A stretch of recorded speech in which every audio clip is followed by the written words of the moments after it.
Welcome back to our YouTube channel. ಇವತ್ತು ಏನ್ ಮಾಡ್ತಾ ಇದೀವಮ್ಮ? ಮಾವಿನಕಾಯಿ ಚಟ್ನಿ ಮಾಡ್ತಿದೀವಿ.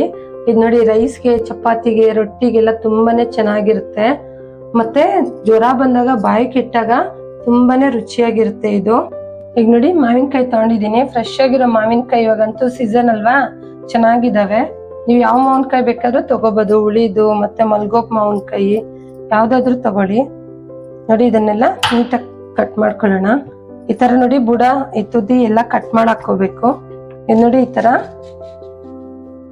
ಒಳಗಡೆ ವಾಟೆ ಇರುತ್ತಲ್ಲ, ಇದನ್ನ ಬಿಟ್ಟು ಈ ತರ ಕಟ್ ಮಾಡ್ಕೋಬೇಕು.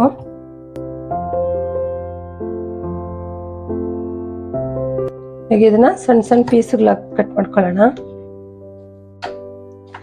ಇದು ನೋಡಿ, ಯಾವಾಗ್ಲಾದ್ರೂ ಟಿಫನ್ಗೆ ಬೇಗ ಆಗ್ಬೇಕು ಅಂದ್ರೆ ಒಂದ್ ಸ್ವಲ್ಪ ವೈಟ್ ರೈಸ್ ಮಾಡ್ಕೊಂಡ್ರೆ ಸಾಕು. ಇದು ಸ್ವಲ್ಪ ಗೊಜ್ಜು ಎತ್ತಿಟ್ಕೊಂಡ್ರೆ, ಕಲ್ಸ್ಕೊಂಡ್ರೆ ತುಂಬಾನೇ ಚೆನ್ನಾಗಿರುತ್ತೆ. ನೋಡಿ, ಎಲ್ಲ ಚಿಕ್ಕ ಚಿಕ್ಕದಾಗ ಕಟ್ ಮಾಡಿ ಇಟ್ಕೊಂಡಿದೀನಿ. ಈಗ ಎಲ್ಲ ಒಂದು ಬೌಲ್ಗೆ ಹಾಕೊಳ್ಳೋಣ.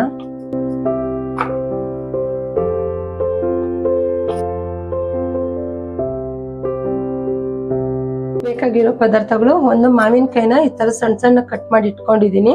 ಮತ್ತೆ ಒಂದು ಕರಿಬೇವಿನ ಎಲೆ ತಗೊಂಡಿದ್ದೀನಿ, ಫ್ರೆಶ್ ಆಗಿರೋದು. ಒಂದ್ 4 ಬೆಳ್ಳುಳ್ಳಿನ ಈ ತರ ಬಿಡಿಸಿ ಇಟ್ಕೊಂಡಿದೀನಿ. ಒಂದ್ 4 ಒಣಮೆಣಸಿನ್ಕಾಯಿ, ಖಾರದ ಮೆಣಸಿನ್ಕಾಯಿ ಇದು. ಮತ್ತೆ ಇದು ಬ್ಯಾಡಗೆ ಮೆಣಸಿನ್ಕಾಯಿ 4 ತಗೊಂಡಿದ್ದೀನಿ. ಒಂದ್ ಅರ್ಧ ಟೀ ಸ್ಪೂನ್ ಅಷ್ಟು ಉದ್ದಿನ ಬೇಳೆ ತಗೊಂಡಿದ್ದೀನಿ. 1 ಸ್ಪೂನ್ ಅಷ್ಟು ಕಡಲೆಬೇಳೆ ತಗೊಂಡಿದ್ದೀನಿ. ಒಂದ್ ಸ್ವಲ್ಪ ಮೆಂತ್ಯ ತಗೊಂಡಿದ್ದೀನಿ. ಒಂದ್ ಅರ್ಧ ಸ್ಪೂನು ಜೀರಿಗೆ ತಗೊಂಡಿದ್ದೀನಿ. ಒಂದ್ ಚಿಟಿಕೆ ಆಗಷ್ಟು ಅರಿಶಿನ ಪುಡಿ, ಒಂದ್ ಸ್ವಲ್ಪ ಸಾಸಿವೆ, ಒಂದ್ ಚಿಟಿಕೆ ಆಗಷ್ಟು ಹಿಂಗು, ರುಚಿಗೆ ತಕ್ಕಷ್ಟು ಉಪ್ಪು.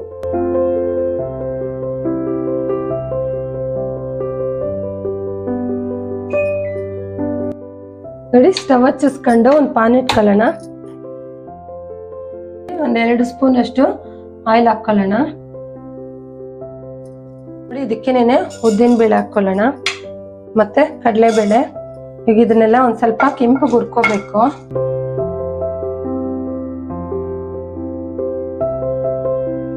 ನೋಡಿ, ಒಂದ್ ಸ್ವಲ್ಪ ಘಮ ಬರೋ ತನಕ ಫ್ರೈ ಮಾಡ್ಕೊಳ್ಳೋಣ.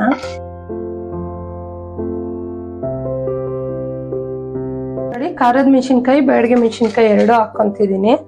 ಇದು ಬ್ಯಾಡಗೆ ಮೆಣಸಿನ್ಕಾಯಿ ತುಂಬಾ ಟೇಸ್ಟ್ ಕೊಡುತ್ತೆ, ಮತ್ತೆ ಕಲರು ಕೂಡ ಚೆನ್ನಾಗಿ ಬರುತ್ತೆ ಇದು.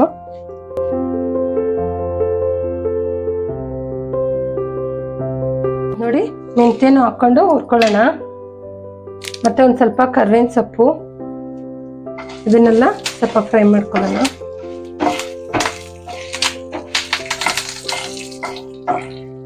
ನೋಡಿ, ಈಗೆಲ್ಲ ಚೆನ್ನಾಗಿ ಫ್ರೈ ಆಯ್ತು. ಈಗ ಸ್ಟವ್ ಆಫ್ ಮಾಡ್ಕೊಂಡು ಒಂದ್ ಸ್ವಲ್ಪ ಆರಕ್ ಬಿಡೋಣ ಇದನ್ನ.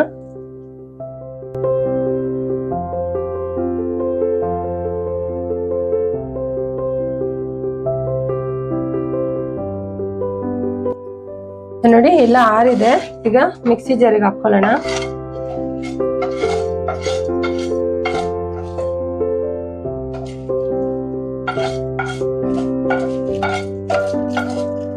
ನೋಡಿ, ಇದಕ್ಕೇನೆ ಬೆಳ್ಳುಳ್ಳಿ ಹಾಕೊಳ್ಳೋಣ. ಬೆಳ್ಳುಳ್ಳಿ ನಾನು ಫ್ರೈ ಮಾಡಕ್ ಹಾಕಿಲ್ಲ, ಇವಾಗ ಮಿಕ್ಸಿಗೆ ಹಾಕೊಳ್ಳೋಣ. ಮತ್ತೆ ಜೀರಿಗೆನೂ ಹಾಕೊಳ್ಳೋಣ. ಇದಕ್ಕೇನೆ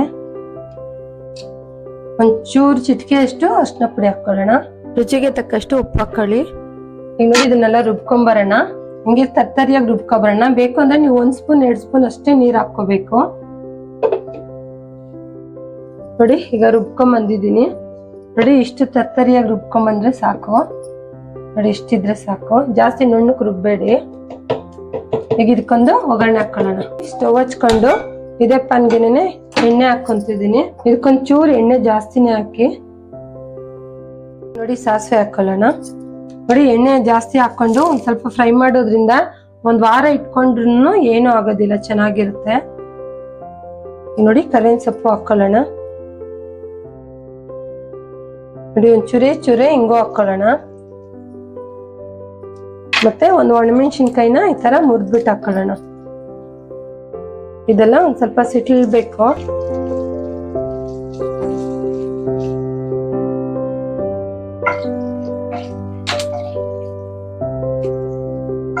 ಎಲ್ಲ ಸಿಟ್ಲಿದಾಗಿದೆ. ಈಗ ರುಬ್ಬಿಟ್ಕೊಂಡಿರೋ ಮಸಾಲೆ ಹಾಕೊಳ್ಳೋಣ. ಹಾಕೊಂಡು ಲೋ ಫ್ಲೇಮಲ್ಲಿ ಇಟ್ಕೊಂಡೇನೆ ಬರೀ 1 ನಿಮಿಷ ಸ್ವಲ್ಪ ಫ್ರೈ ಮಾಡ್ಕೋಬೇಕಷ್ಟೇ. ಜಾಸ್ತಿ ಹೊತ್ತು ಬಿಡಬೇಡಿ ಸ್ಟವ್ ಮೇಲೆ. ಇದನ್ನೆಲ್ಲ ಚೆನ್ನಾಗಿ ಮಿಕ್ಸ್ ಮಾಡ್ಕೊಳ್ಳೋಣ. ಲೋ ಫ್ಲೇಮಲ್ಲಿ ಇಟ್ಕೊಂಡಿದ್ದೀನಿ. ಇದನ್ನ ಸ್ವಲ್ಪ 1 ನಿಮಿಷ ಸಾಕು. ಈ ತರ ಎಲ್ಲ ಮಿಕ್ಸ್ ಮಾಡ್ಕೊಳ್ಳೋಣ.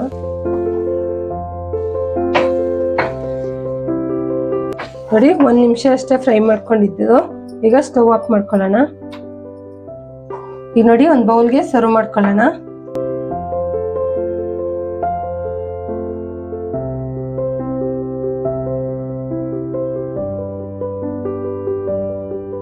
ನೋಡಿ ಮಾವಿನಕಾಯಿ ಚಟ್ನಿ ರೆಡಿ ಆಗಿದೆ.